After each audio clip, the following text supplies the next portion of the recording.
So during fabrication, we gotta keep cutting. And you know, you got a welder, you got an angle grinder. When that angle grinder fails, you gotta start working out why. We have the Dewalt here, DWE4120. It's a small angle grinder. It's not a big professional guy, but she gets the job done. Well, little buddy doesn't work anymore. Hey, Mr. Guy, you can plug him in anywhere you want. Nothing, nada. There's something going on inside. We want this guy to work. It's up to us to figure out how to get him opened, how to fix him. And that's exactly what we're gonna have to do. Let's crack open this egg. Welcome to Ohio State Garage.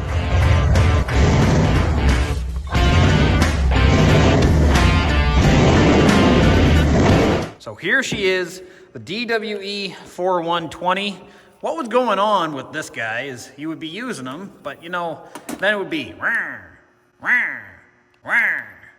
and it would just kind of give up. Eventually it just stopped altogether. So I'm either thinking it's the switch here, this little guy, kind of operates like that, or it's the main feed in. Now, all of these are Torx. You got Torx there, you got Torx there.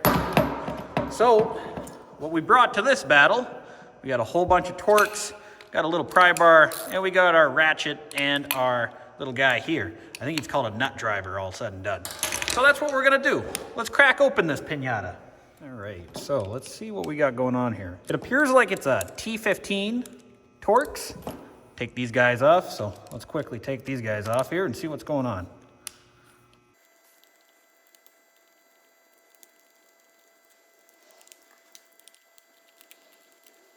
All right, so this should just pull right out. Good. All right, so that's what we got going on by the Dewalt. I'm gonna leave my 4 bolts just kind of in the head here. It's pretty much built like a starter motor, if you see that anyway. Looks like we got a little bit of scoring on our commutator bars, all that stuff, but that's okay. All right, so what we got going on right here, we got our commutator bars down here. They're a little bit scored up, a little bit black.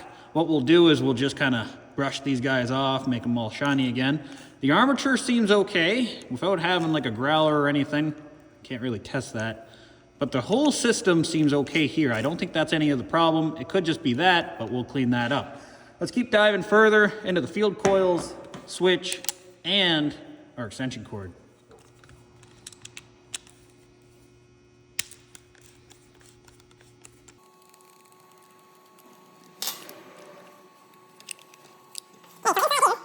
Okay, so inside here we got some more Torx. These are gonna hold our field coils in. Let's see if we can get these guys off. They're actually a different size Torx altogether.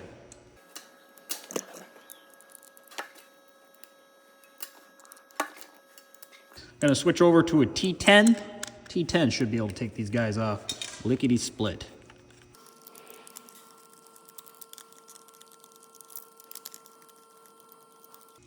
There, all right, let's get these screws out of here.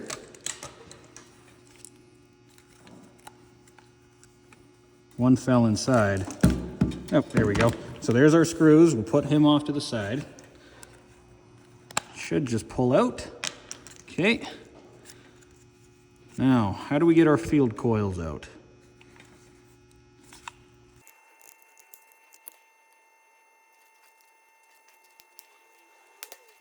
So I'm kind of fiddling around with this guy. I don't know if you can see that inside there. See if I can get some good light on it. There we go. See if I can use this guy as a pointer. These right down here are my brushes. I got 2 brushes in here. As you can see, one is right here, spring loaded. The other, however, seems to have failed. And it should be the same location that that bottom one is. Because when it hits these commutator bars, zzz, that's what spins it over. Well, the field coils is what spins it over, but you know what I mean. It completes the circuit. That little fella is likely the reason why this guy isn't working. So we just gotta extract this whole system, see if we can get this guy out. It pulls apart like this. I just gotta look up online and see what I'm missing here because I can't seem to get it open. All right, so I checked online. I fiddled around with this. I couldn't find a lot of information on it. As you can see, I took the stickers off in case I was missing like a Torx bit hiding in here. But what it is, what it is specific to the DWE4120, there might be 1 or 2 other models, but it's not like a normal angle grinder. You push in the trigger all the way, and then you take your trigger lock and you push that in all the way. Come on now. Oh. Well, that's not exactly what I wanted. Note to self, this little trigger lock here is spring-loaded, flew all the way underneath the table.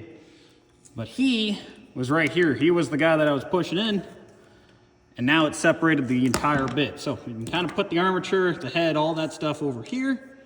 Nice and good. Okay, so this is what we're looking at here. Trigger system seems to be okay. Definitely this seems to be okay. I don't seem to see any cuts or anything like that.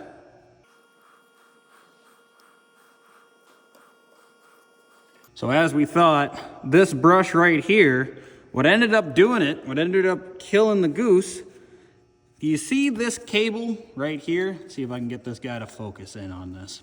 This is your brush in here. When we look down the middle, turn on my light. Oop. There we go. When we look down the middle, we have the bottom brush, that's that bottom guy, and then we have the top brush. See how much shorter he is? Well, easy peasy, I can already tell you exactly what went wrong with this. We have our bottom brush, or in this case we have our top brush right here. See how deep he is inside? Zoom in on that. See how deep he is inside there? Crazy, eh? Let's flip this Dewalt grinder around.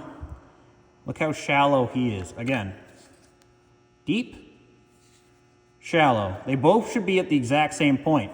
Do you see that copper cord right there? It managed to glue itself to the body. So that got hot, got stuck, it's holding up the brush. I reckon if we loosen that guy up, that brush is now gonna go under, and we should be able to fix it. So all what I'm gonna do is take my Torx here, gently push him. You see, it automatically went down. Now, our brush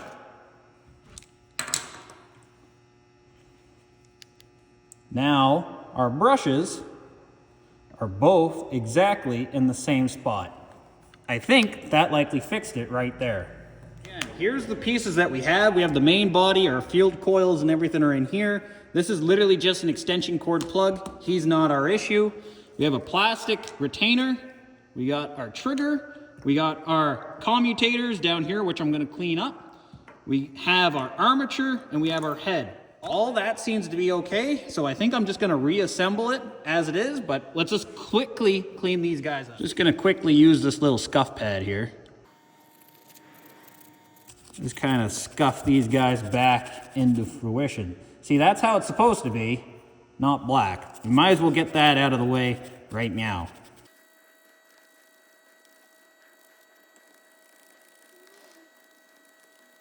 There we go. They're all pretty much clean. So what we're gonna do now that he's all cleaned up, we're gonna reassemble our switch, our lock, all that stuff, our body together, and then it's just the head with the armature assembly. Put that guy back in, all said and done. So this trigger assembly just kind of slides in here. It uses these two notches and these guys right here. Kind of slides in, just like so. The trigger is now installed. All right, now that the trigger installed, let's flip this cat over. Got the little springy boy that decided to jump out on us. He slides in just like so, into that little groove right there, as you can see. That groove right there. So we'll slide him back on, and then the same way that we took it off, we're gonna reassemble it. So, trigger down, he's all the way down, and we should just be able to slide it right forward.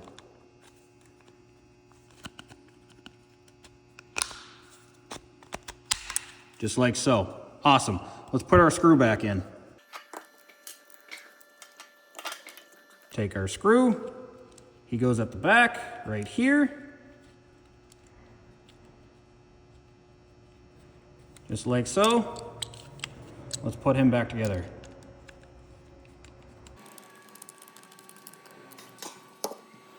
All right, so now the back of the grinder is put back together. So we have our little collared sleeve here. He goes on here, remember that. Nice and easy. He takes 4 screws, all Torx. Let's put it back together.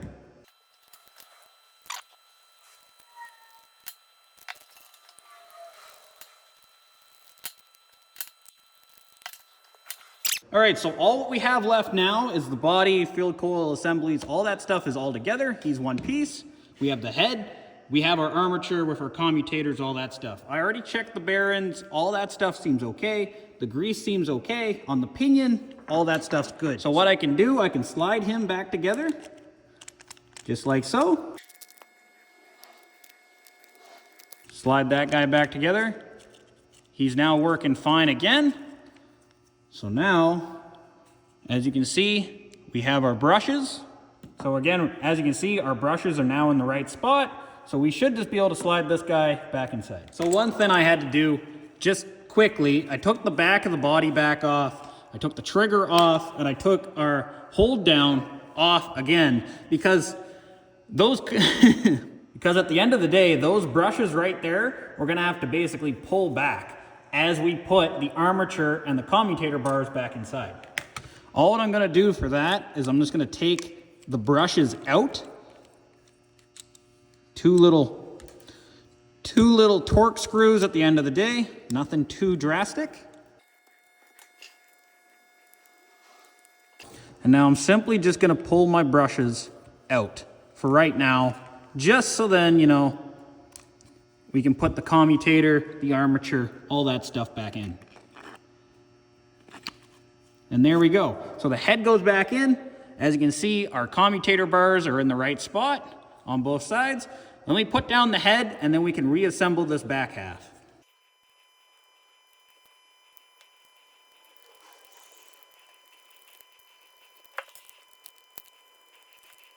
So again, looking at our brushes here, they seem okay. The wear is good on them. They still got tons of life left. They both move freely. Again, the only thing that set us a square here is this guy right here. Let me zoom in again. There we go. That guy right there burnt onto this plastic and stopped the entire thing from moving. So all what I'm gonna do is reinstall my brushes. Hold it down and we'll put our screw back in and we'll screw that guy back down. There we go. One brush is installed.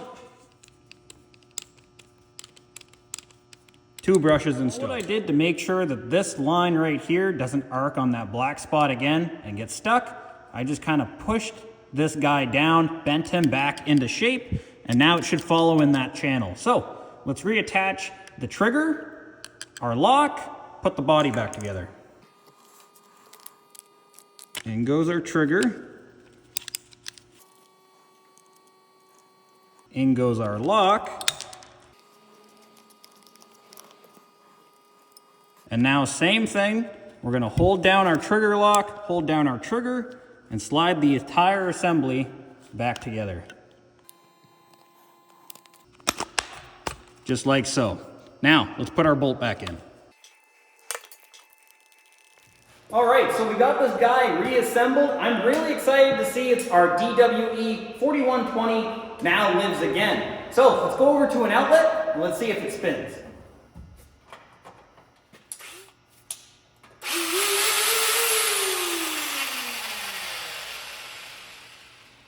Awesome. Well, all right there, fellas. That's our completed rebuild of the DWE4120 Dewalt. I think it turned out awesome. Now, I know what you're going to say. We didn't have to take the head off in this video. You could have just took that off at the back and fixed the brush. Yes, I understand, but hindsight is 20/20, and we didn't know what was wrong with this grinder. It could have been up inside the head. Pinion could have been completely shot. Armature, commutator bars could have been completely shot. Everything could have been completely shot. Plus, we learned a thing or two on this new model, taking the brushes off. It's not like the old ones that are just held in by a back cap with bolts. I hope you guys learned something. I hope I helped out a few people. And we'll catch you guys in the next video really, really soon. All right, see ya.